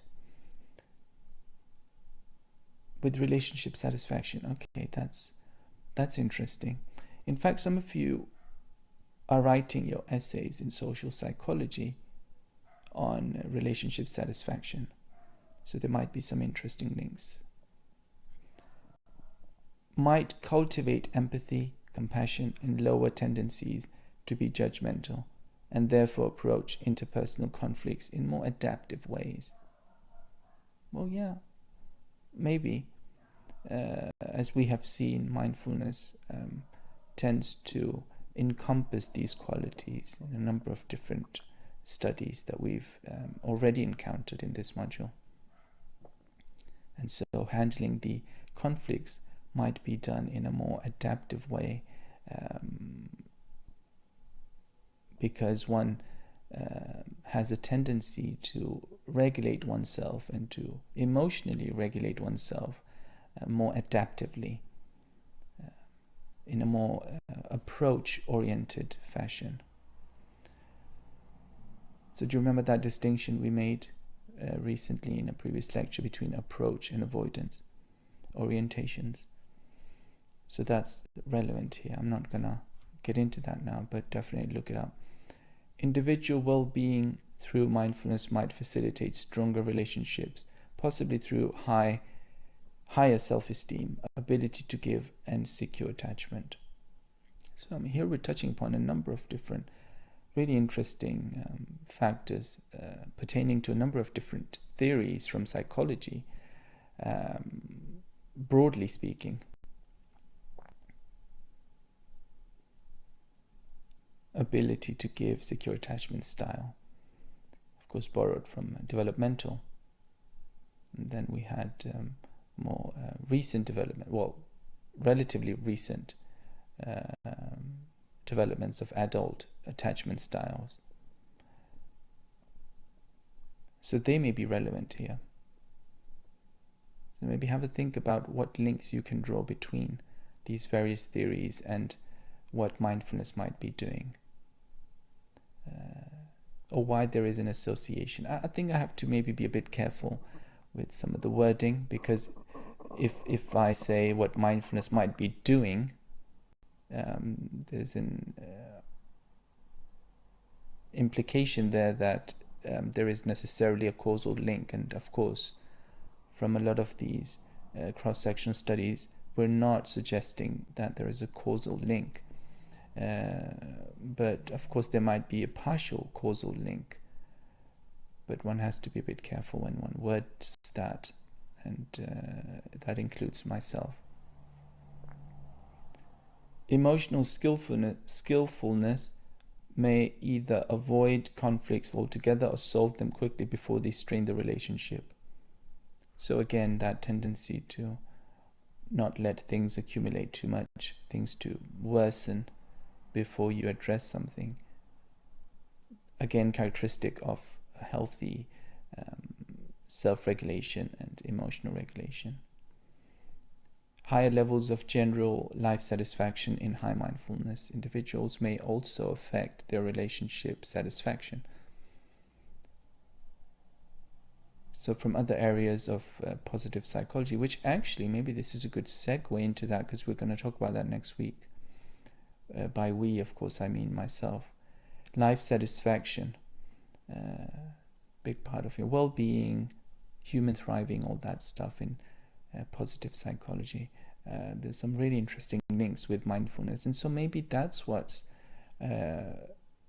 partially responsible for this association between mindfulness and relationship satisfaction, is because if you're satisfied with life generally, if you're that kind of person who looks at the positives a lot and appreciates what they have, that's probably also gonna show in your relationships, right? That's a fair assumption, maybe.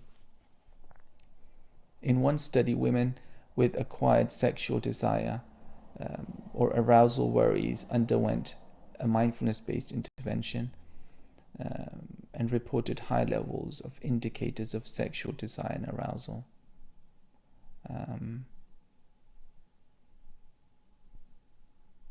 So that gets into some of the therapeutic uses maybe of mindfulness. So if there are some worries or anxiety related to one's sex life, which undeniably plays a big role, as we know from a lot of studies, in relationship satisfaction. For some individuals, of course, a bigger role than for others. That such an intervention, a mindfulness-based intervention, might be useful in getting the desired outcomes. So, of course, a lot of other interventions are also used in various clinics within this area of research. But maybe mindfulness-based interventions showing that effect indicates that even those who have high levels of dispositional mindfulness might naturally have better outcomes when it comes to these aspects of relationships and satisfaction.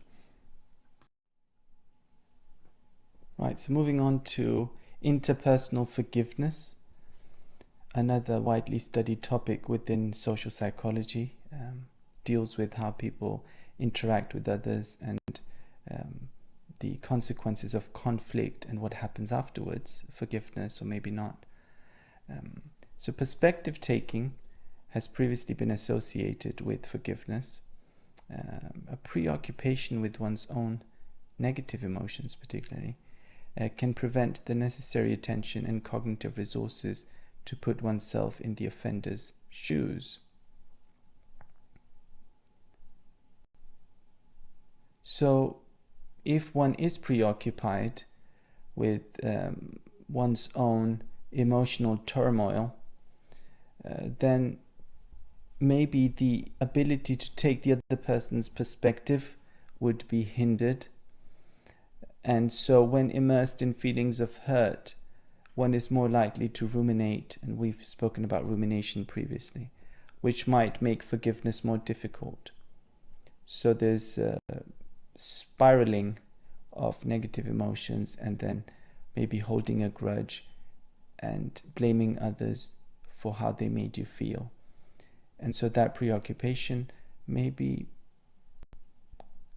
makes it difficult for one to see the other person's perspective.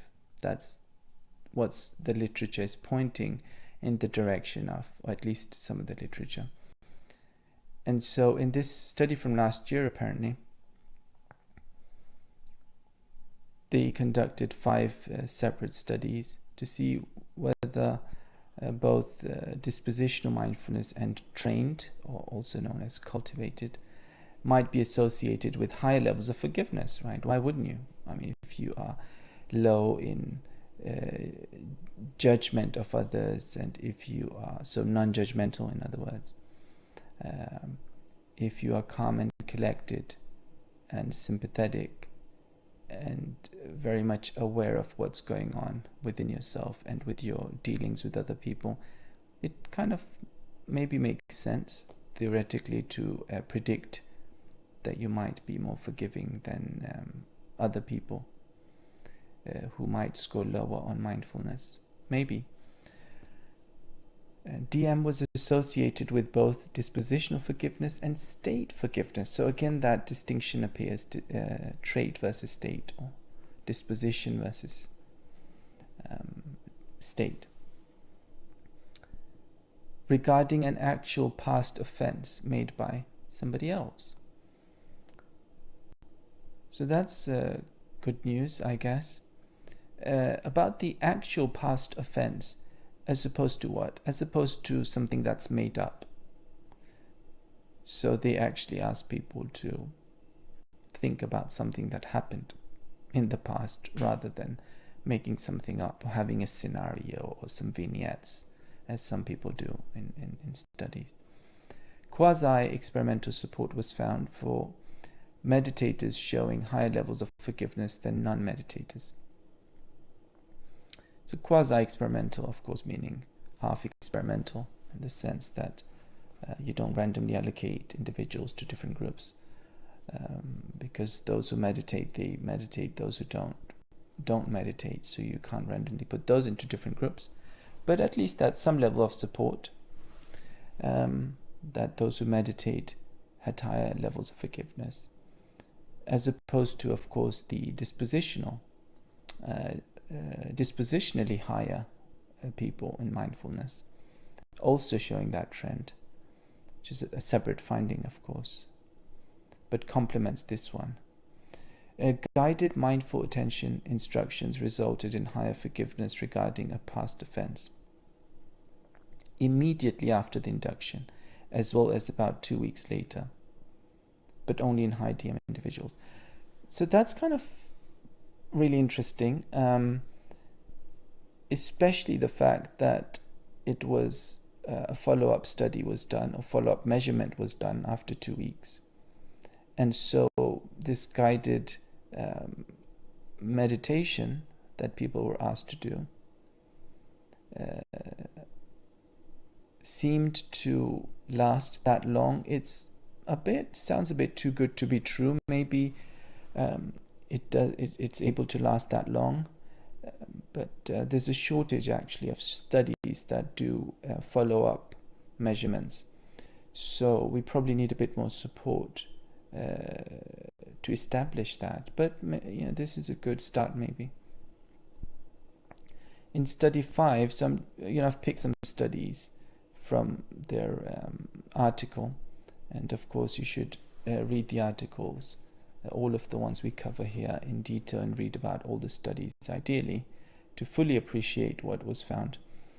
But so in study 5, they also found that high DM individuals were rated as more forgiving by their partners compared to low DM individuals. That's really useful, because it's not just a question of asking you how forgiving you are, but actually checking that against what your partner says. And maybe your partner has a less favorable view of you than you have yourself, which I guess we're guilty of a lot of the time as human beings. But this is good news in the sense that your response is validated by your partners, as if you're a participant.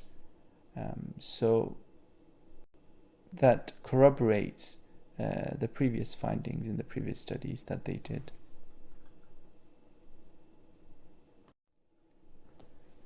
So there was some support in these studies for the mechanism for the association between mindfulness and forgiveness being perspective taking. So how do we know that? Because there were some correlations between dispositional mindfulness and perspective taking. So maybe the effect that was observed for mindfulness in these various studies of forgiveness was through perspective taking. Or we might say that differently by saying that perspective taking is the mediator of this relationship between mindfulness and forgiveness. Makes sense, because some of the elements of mindfulness, as we've seen over these lectures, contain things like non-judgmental attitude towards oneself and others, and maybe that's playing a role here in terms of taking other people's perspective and appreciating where they're coming from, maybe not judging them harshly or at all, really. Less consistent support was found for low rumination in high DM individuals, which did not support their predictions. This is inconsistent with previous research. So we saw a few weeks ago in the mental health and mindfulness lecture, that generally the finding seems to be that individuals who score highly on DM score low on rumination. And this is what the authors predicted here, but it wasn't found. Why wasn't it found? One can speculate on maybe it being a question of which measures were used, which instruments were used to tap into rumination or even mindfulness, because as we know, there's different DM measures. Some of them may be more likely to yield associations with rumination than others. Maybe it's the rumination measure. maybe it's something to do with the sample that was used in this particular study. Maybe something to do with the ages, the sex distribution, all sorts of things could be responsible for these findings not fitting so well with previous ones. So moving on, could have included loving kindness meditation techniques in addition to mindful attention to boost forgiveness tendencies. So again, we've seen various components of mindfulness, and some of the measures, they tap into various dimensions of mindfulness. And one of those dimensions that isn't measured as often actually is loving kindness. But some argue that it's very key to mindfulness and it shouldn't be omitted from the questionnaires. But the reason that it might be particularly relevant in this case is because if you have a high tendency to be loving and show loving kindness, this sympathy, this empathy for other people, then well, maybe your forgiveness is going to be higher. And so it's a more specific way of tapping into the link between mindfulness or forgiveness, as in it's more targeted. Lower emotional arousal. A calm state of mind might explain higher forgiveness. So again, we're playing the devil's advocate here by saying, well, maybe it's not mindfulness, maybe it's just people become more calm after the induction that some of the participants got in these studies, that induction just relaxed them. It didn't make them more mindful, and so they became more forgiving. So that's a fair alternative explanation.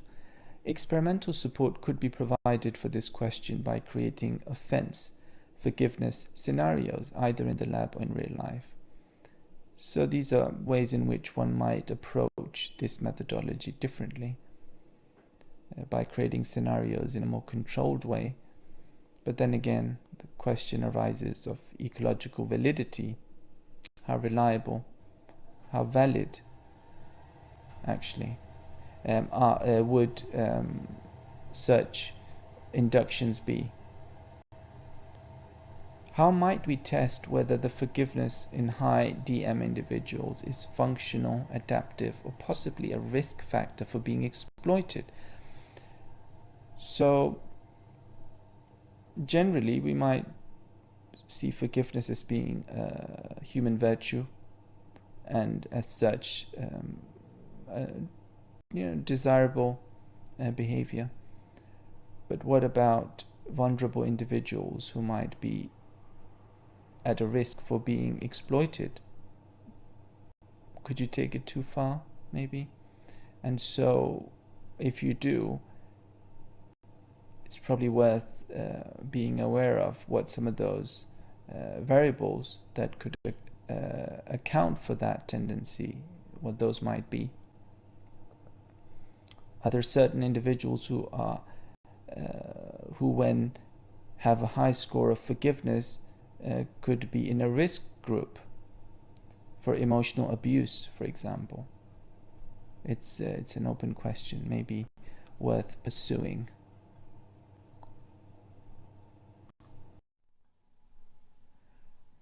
Right, so in these last couple of slides, if we round off with terror management theory, mortality salience, and mindfulness. So how might mindfulness change how individuals react to the concept of death? That's what it's about. Now, terror management theory, the name of the theory might not very intuitively reflect what the theory is about. So let's just introduce what it's about. TMT, right? Terror management theory proposes that our thoughts about our death can result in an existential anxiety that is resolved through proximal and distal defenses. So basically, thoughts about death are unpleasant. They cause anxiety in us. And as a result, we have a list of defenses that we use to protect ourselves against this. What are those defenses? There's proximal ones, which are short-term, immediate, such as thought suppression or denial. You're not going to think, you're going to say, well, I don't want to think about that, it's unpleasant. Or it's distal ones, which means that you might have certain worldviews or cultural views or self-esteem that acts as a defense against these unpleasant thoughts. And so terror management theory proposes these various defenses, and it's actually based on, immediately based on some of the writings of Ernest Becker in the early 70s. He wrote a very famous book called Denial of Death. And so the theory borrows some ideas from that. And of course, that book itself from the 70s was based on the thinking of some of the existential philosophers. And one person who's considered the founding father of existentialism is the Danish philosopher Søren Kierkegaard, or Kierkegaard. But of course, even before him, you have a long history of various philosophical traditions within Buddhism as well. So there's the Tibetan book of the Dead, I believe it's called, and there's other writings from within the Islamic world. You have Al-Ghazali, who's written about the remembrance of death, and so there's a lot of traditions that have dealt with this topic, both philosophically, religiously, and psychologically. So it's by no means a new idea, but this theory I think is really good because it's very concrete in what it proposes psychologically, because it talks about these various ways in which we protect ourselves from these thoughts or from the concept. So there's this element of existential anxiety. So let's look at this really interesting article, which has a collection of various experiments they conducted. We're not going to cover every one of those, so definitely read the article, but just to give you a flavor of what the overall findings of the various experiments were. It was published in the prestigious journal JPSP, which a lot of actually the studies we've covered today are from. So what did they investigate? They investigated whether dispositional mindfulness can buffer against these two categories of defenses. So let's see how they set up these experiments. So study 1. High DM individuals showed lower pro-US bias after mortality salience induction. So why pro-US bias? Because it was conducted in the US, and so we know from previous studies that if mortality salience is induced, what is mortality salience? It's the concept of death, making it salient, making it active in your mind. It's priming it, right? When that concept is primed, you become more pro your country, whatever your country is. In this case, it happened to be US, right? You become more pro your race, which was studied too down there, right? You strive for a higher self-esteem, and you associate more strongly with whatever group you consider important. That's what's generally found. So these are the defenses, right? You become more pro whatever, pro your worldview, right? But what's interesting about these studies is, as you see from study 1 and 2, is that high DM individuals showed lower biases compared to the control groups, which suggests that dispositional mindfulness reduces some of these defenses that we have when confronted with the concept of mortality. Study 3. High DM individuals showed more lenient judgments of social transgressions. So, another thing we know from previous studies is that we become harsher in our judgment of social transgressions if mortality salience is induced in us. Why? Think about it. Maybe we strive towards a higher level of human uniformity because it's more predictable. We become a bit more authoritarian, maybe. Again, maybe it's a need for closure, it's a need for predictability, possibly. But dispositional mindfulness changes that based on study 3. So we become more lenient in our judgments of social transgressions compared to the control group. So dispositional mindfulness somehow overrides some of these defenses, which is interesting.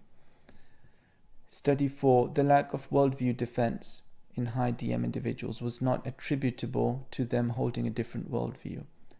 So it wasn't the fact that these high DM individuals were somehow super hippie types who just had such different worldviews that they couldn't even possibly show similar tendencies to everybody else. It wasn't that, because they didn't show a high defense for their own worldviews or their own mindfulness related values, which you would expect. So that can be ruled out based on study 4, which is, I think, a really good point. It's a good alternative explanation to rule out if you're arguing that mindfulness reduces defenses. Then you should check whether it also reduces defenses for mindfulness itself or those values associated with it. Why might this happen? Why might dispositional mindfulness show this tendency? Maybe because of the non-attachment or the detachment aspect or element of mindfulness, possibly. Study 5. High DM individuals also showed less self-esteem striving following MS induction. MS, of course, being mortality salience here. So, not only do they become less defensive about their country and their race, so on, but also they become less defensive about their self-esteem, which is another example of a distal defense if you look up at the first bullet point. Interesting. So it seems to be very consistent findings here that defenses are lowered. Study 7. High DM individuals suppressed death thoughts less. So even this proximal defense of suppressing thoughts that are uncomfortable, that tendency is not found in high DM individuals. So what is it that's going on? Is it a form of emotional regulation? Is it a more adaptive response not to suppress thoughts? Well, if you go by some of the instruments that measure emotional regulation, such as the ERQ, its subscale of thought suppression is often associated clinically with a lot of negative tendencies. Negative in the sense of being maladaptive, dysfunctional tendencies in clinical populations. And so DM might be negatively related to thought suppression, in which case this finding makes sense based on what we know from theory and previous research on emotional regulation and thought suppression in high dispositionally mindful individuals. These studies suggest that those who are more mindful show fewer proximal defenses, which may explain their attenuated or reduced distal defenses. So maybe they're just less defensive, more accepting of this particular concept of mortality salience. So in terms of interpreting these findings, one can draw on a number of different other theories, of course, in addition to terror management theory. And so there's self-determination theory, which we have looked at previously as being theory of motivation. Of course, there's many of those, but this is one that we have covered to some degree in this module. To develop a model of experiential approach and defensiveness. So, experiential approach versus experiential avoidance or defensiveness. So when individuals approach situations with an openness, they feel less threatened and therefore show fewer defenses. Now, may it be the case that high DM individuals approach situations with an openness, and maybe that explains why they feel less threatened, if they do. Of course, we don't know if they feel less threatened. We know that they show fewer defenses that are typically found in this paradigm of mortality salience. So, but maybe it's fair to assume that they feel less threatened and as a result feel less defensive. But in any case, might that be a reason for high mindfulness individuals to show these reduced defenses? Because it's the openness, it's the accepting attitude that they have, possibly. In terms of limitations, these 7 experiments, of course, one thing they didn't do was they didn't manipulate mindfulness. So unlike some of the previous studies we've seen in this lecture, where mindfulness was induced, it wasn't induced in these studies. Rather, mortality salience was induced, and DM was used as an individual difference to see how it might moderate the effect of mortality salience. So no causality can be inferred in this case, right? Conducted on a homogeneous college population with similar ideological persuasions. So that's something that we're always, from the first year you guys have learned about, the significance of sampling and diversity of the sample in order for us to be able to generalize. So, these people might have some things in common that makes it difficult for us to generalize. Well, it used the mass to measure DM, which is, some people would argue, a bit problematic, and that's something you guys are familiar with by now, is that the mass is a one-dimensional measure of mindfulness as opposed to the FFMQ, for example, which is a multi-dimensional measure. So didn't have non-judgmental or non-reactivity facet, which could have been more relevant to mortality salience inductions, definitely. Because that openness that we've just mentioned might have something to do with this non-judgmental or non-reactivity aspect of mindfulness, which of course isn't measured by the mass. Behavioral outcomes were not measured, and the predictive validity of the measured attitudes has not been established. Of course, as we said earlier, behavior is such an important outcome in social psychology. But if it has to just be inferred from attitudes, it leaves a bit of a gap potentially in the explanation of whatever social phenomenon that we are exploring.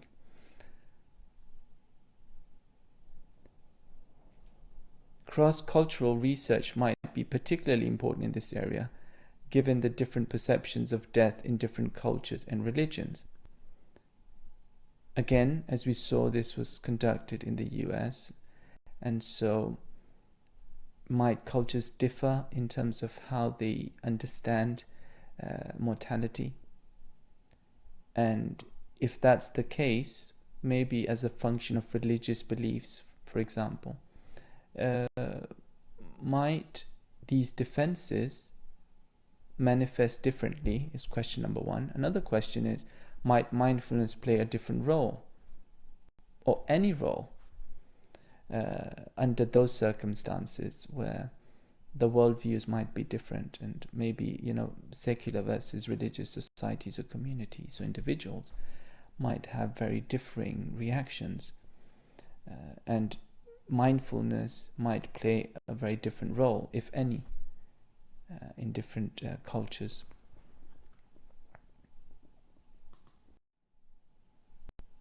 Right, I guess that's pretty much it for today's lecture then. Here is a list of the references of the various studies we've looked at today. Of course, as I said in the beginning, this is not an exhaustive list by any means. It's just examples of studies, studies that I consider really interesting and possibly very revealing about what mindfulness might be doing in various social psychological contexts within established paradigms. And so, if you haven't already, please do read these articles, and probably others as well, around whatever your particular interests might be within social psychology and mindfulness, including a lot of the theories that I've covered today. And maybe we can discuss those in the seminar. And so hopefully next week's lecture will be on positive psychology and mindfulness.